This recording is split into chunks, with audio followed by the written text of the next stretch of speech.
Hi, good afternoon, and welcome back to our series on digital craftsmen. Here I'm sitting with our senior solutions architect, Mikkel Drescher. Hello, Frank. My name is Frank Sullivan. I'm the marketing director here, and today we are going to be talking about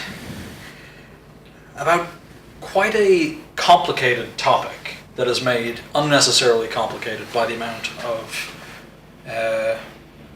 badly described applications of this technology. We're here to talk about artificial intelligence, AI, what it means, what it isn't, and how it affects our infrastructure decisions and how it affects our IT for average Joe's business. So, Mikkel, welcome. First and foremost, what is artificial intelligence? The simplest definition is that it's a misconception, because it conflates the term intelligence. In layman's terms, intelligence is used as to what makes up your ability to comprehend, to cognize, to think, to be creative. The very famous intelligence quotients, intelligence tests. That's what a lot of people understand as intelligence. In terms of information technology, in terms of countermeasures, intelligence merely means knowledge. It means accumulating a body of knowledge to make an informed decision, which is entirely different from what a lot of people think artificial intelligence would mean. It means that you have a body of knowledge, of facts that you can infer upon in a reasonable way and in a I would say clear way that you can follow up on, that you know why something that has artificial intelligence came up with the answer that system, that software, that hardware, whatever it is, actually came up with. So let's think about the sci-fi myth of artificial intelligence, where you've seen Terminator, or you've seen I'm sorry, Dave, I cannot do that. The whole Ray Kurzweil idea of a singularity. It's something that has achieved consciousness or self-awareness. That's what most people think artificial intelligence is. It's a self-thinking system, one that passes the Turing test. Yes and no. There are systems that do pass the Turing test these days. What is the Turing test? The Turing test has been created, devised by the very famous Alan Turing, who in the times of the Second World War was one of the scientists who enabled to crack the German military intelligence codes. The Enigma. The Enigma, yes. There's a very, very interesting, famous movie about it with Benedict Cumberbatch. Very good to watch. Shout out to Benedict Cumberbatch right there.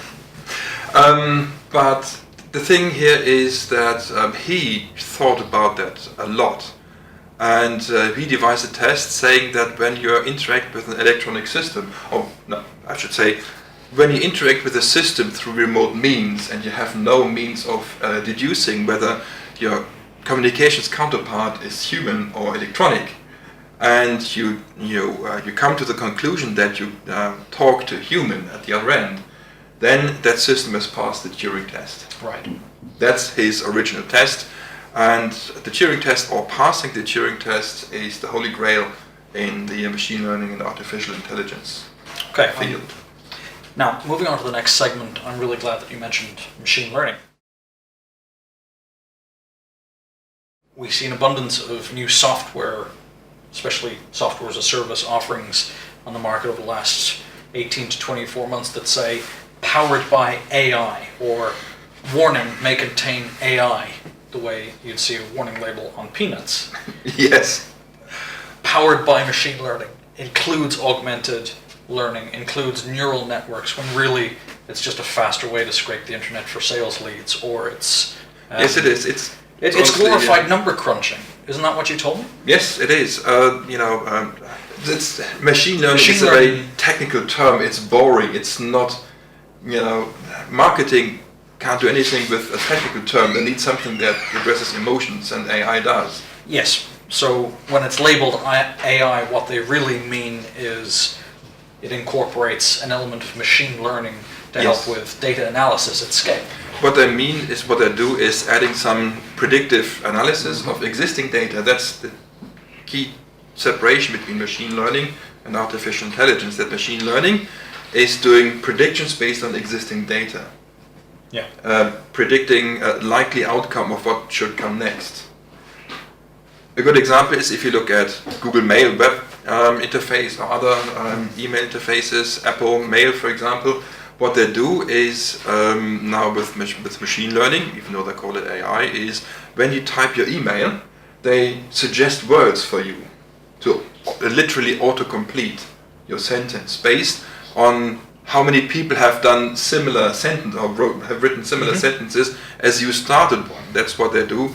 They predict or suggest grammar even before you finish your sentence. Like Google search suggestions. For example, Google search suggestions is simply something that predicts or tries to predict what you're searching for based on the search terms you already put in, and then it's like gives you a list of auto completion for you. So, for example, if I type in digital craft into Google, and then the very first thing that comes up is digital craftsman, For example, this is a great example of So- machine learning. Yes, exactly. That is machine learning. It infers and tries to predict behavior based on past actions. Artificial intelligence, at least the pure form of it, tries to actually infer new knowledge out of existing body of knowledge, and that's something entirely different. So, really what we're trying to do here is make it abundantly clear that serious people don't talk about AI in software the way that people in my profession have to talk about it. Artificial intelligence, when you talk about this being embedded in your fridge, right? What they're really saying is that it's a smart fridge and it can tweet when it's run out of milk, not your fridge is going to become self-aware and wonder, why am I a fridge? Yes. You know, what we're really talking about is predictive and prescriptive analytics. So using statistical and Yes. data science techniques, applying techniques within machine learning as a discipline within software development, within computational science, in order to make analysis of data better at scale. So when we Yes, say absolutely. powered by AI, what we really mean is we're good at crunching numbers. Yes. I don't want to diminish machine learning. Of course. It's complicated enough, and it has lots of good causes, lots of good problems it can address. But it's not AI. It's not something that is creative. It's not something that addresses. Yeah, it's getting very philosophical very quickly. It's not addressing something that replaces humans. No, I hear a lot of pitches for investment. They say, you know, and also a number of investors that I've spoken to, that they say as soon as I hear the words may contain AI, it's an automatic no, it's a disqualification, because it's so misunderstood, because it's so overly used now, because sufficient market awareness doesn't exist yet. And I think this is very reminiscent of what happened, 7 or 8 years ago with cloud washing. Everything was, here's my very, very evidently on-premise hardware deployment powered by the cloud, or cloud on-premise. Well, yes, that's it's still valid. There's a certain use case for actually using cloud technology or cloud operation models on premise. If you're large enough, if you're as an organization very clear about how you want to deliver IT services to your other departments, it's certainly not something for small enterprises. Sure. The final segment that I want to talk to is about the application of artificial intelligence. Specifically, how we can use operational data. This is more of a data conversation than an AI conversation. Every time we use something, we create log files, we create billing files and billing entries, and this goes into CloudTrail on AWS, or it goes into your reporting log across the different vendors. This is effectively the exhaust. You're using some computer storage, out comes the exhaust. How do you make sense of that data at scale in order to make better operational decisions?